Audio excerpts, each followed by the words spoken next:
నమస్కారం చేసుకుంటే సరిపోతుందమ్మా. అదే అలా నమస్కారం చూసినంత మాత్రానే తదేవ లగ్నం సుదినం తదేవ తారాబలం చంద్రబలం తదేవ విద్యాబలం దైవబలం తదేవ లక్ష్మీపదే హృగం స్మరామి ధ్రువం తే రాజా వరుణో ధ్రువం దేవో బృహస్పతిః తారాబలం చంద్రబలం ధ్రువం దేవ విద్యాబలం దైవబలం దేవ ధ్రువం తే రాజా. చూంచండి. సామ్రాజ్యం భోజ్యం స్వరాజ్యం వైరాజ్యం దారమేష్యం రాజ్యం రాజ్యమాధిపత్యమయం. అలా అద్దండి. నీరాజం దర్శయ ముందు అద్దాలి. నీరాజనం దర్శయామి నీరాజన అనంతరం ఆత్మని.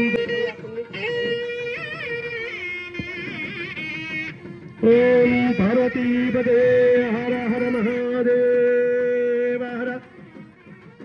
జై శ్రీరామ్ జై శ్రీరామ్ జై శ్రీరామ్ జై శ్రీరామ్. అందరికి కానొస్తుందమ్మా. నమస్కారం చేసుకోండి. అందరూ నమస్కారం చేసుకోండి. భద్రాచలంలోనే ఉన్నట్లు నమస్కారం చేసుకుని భావన. యద్భావం తద్భవతి. మీరు ఏ భావంతో చేస్తే అక్కడే ఉంటుంది. ఆ భావమే కలుగుతుంది. మీరు కూడా భద్రాచలంలో ఉండి తిరిగిస్తున్నట్టు చూస్తున్నట్టు భావన చేసి నమస్కారం చేసుకోండి. జై శ్రీరామ్ జై శ్రీరామ్. మాంగళ్య ధారణం చేస్తున్న సీతమ్మ వారికి కాలిబొట్టు కడుతున్నారు. మీరు కూడా చూసి అప్పుడు చూశారో చూడలేదో, అందుకనే అదే నిమిత్తంగా చూస్తున్నట్టు పునీతులు కావాలని భావన చేసి శ్రీరామానుషుడు విగ్రహాన్ని దర్శనం చేసుకొని నమస్కారం చేసుకోండి.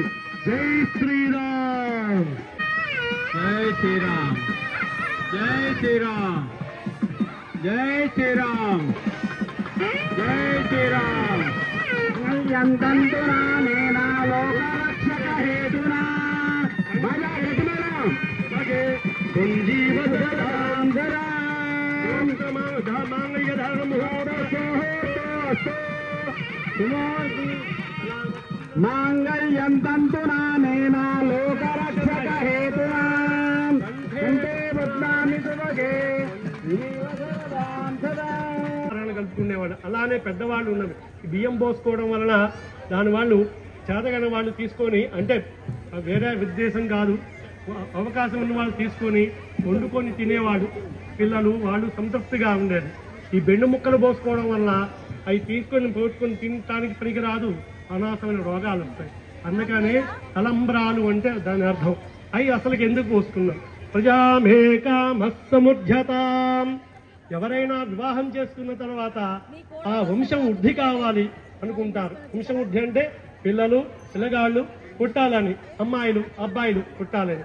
అందుట్లో అబ్బాయి పుడితే వంశవృద్ధి, ఇంటి పేరు ఏదుందో అదే వస్తుందన్నమాట. అందుకోసం మొదటిదిగా పోసుకోవాల్సిన కార్యక్రమం అది. ప్రజామేకామస్తముధ్యతాం. తర్వాత పశవోమేకామస్తముధ్యతాం. పశవు అంటే ఇది వరకు ఇప్పుడు ధనాన్ని కోరుతున్నాం కానీ ముందులో పరిగణన వచ్చింది. కానీ ఇది వరకు పశు సంపద అనమాట. గో సంపద పాండవులు విన్నప్పుడు గోగ్రహణం జరిగిందని అంటారు. గో సంపద, వీరికి ఇన్ని ఆవులు, ఇన్ని ఎద్దులు, ఇన్ని ఉన్నాయి అంటే గొప్పవాళ్ళు అనమాట. గో సంపద, గజ సంపద, అశ్వ సంపద అంతా పశు సంపదలో కొలిచేవాళ్ళు. ఎన్ని ఏనుగులు ఉంటే అంత బలవంతుడని, ఈయన దగ్గర ఇంత సంపద ఉందని, గజ సంపద ఉందని, అశ్వ సంపద ఉందని, అలాంటి సంపద రావాలని రెండోది పోసుకుంటారు. వశభమేక యజ్ఞోమేకామస్తమర్జతాం. యజ్ఞం చేయడం వల్ల వర్షాలు తత్కాలంలో సంభవిస్తాయి. తద్వారా ఇదివరకు భూములు ఉండేవి, అవి పండించుకొని సకాలంలో బట్టే 3 కాలాల పాటు వర్షాలు పడటం వల్ల అవి ధాన్యం సంపద పొంది ఏదైనా ధాన్యం అది అమ్ముకొని కార్యక్రమాలు చేసుకుంటూ ఉంటారు.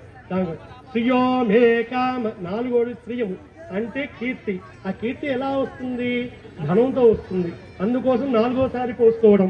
శ్రియోమేకామస్తమర్జత. అయ్యా ఈయనంత గొప్పవాడు, ఈయన ఇంతమందికి దానం చేస్తాడు, ఇంతమందికి అన్నం పెడతాడంటే అతను పెట్టడం వల్లే కీర్తి వస్తుంది. ఆ కీర్తి కోసం, ధనం కోసం. ఇప్పుడేందంతా మొత్తం ధనం కోసమే వచ్చేసింది. ఇవన్నీ వెనక్కి పడిపోయినాయి. అందుకని అందుకు పోసుకునేటప్పుడు మీ పిల్లలు ఉత్తరోత్తర వివాహం జరిగేటప్పుడు ఎంతో డబ్బు ఖర్చు పెట్టేసి వివాహం చేస్తాం. పోయేటప్పుడు ఆ పక్కన ఉన్న వాళ్ళు పోసేటప్పుడు వెనక్కి లాగుతారు. దానికోసమా పోసుకునేది? దానికోసం. అందుకని వివాహం ఎందు తలంబరాలు శిరస్సు పైన అంత ఖర్చు పెట్టి వేసుకున్నామని ఇవి కావాలనే పోసుకుంటారు. అదిగా దానికి తాత్పర్యమే ఇదనమాట. దానికోసం పోసుకుంటున్నారు. మీరు కూడా చూడండి. ఓం ప్రజాపతిస్త్రయాం యశః ముష్కయో రదదాస్తపం. అమ్మ 5 నిమిషాలు ఉంది, అయిపోయింది కార్యక్రమం. ఓం ప్రజామేక అందరూ నమస్కారం చేసుకోండి. జై శ్రీరామ్. ప్రజామేకమస్తముధ్యత. రెండోసారి ప్రజాపతిస్త్రయాం యశః ముష్కయో రదదాస్తపం కామస్యానందం తస్యాగ్నే భాజయేమ పశవో మే కామస్తముధ్యత. మళ్ళీ మూడోసారి ఓం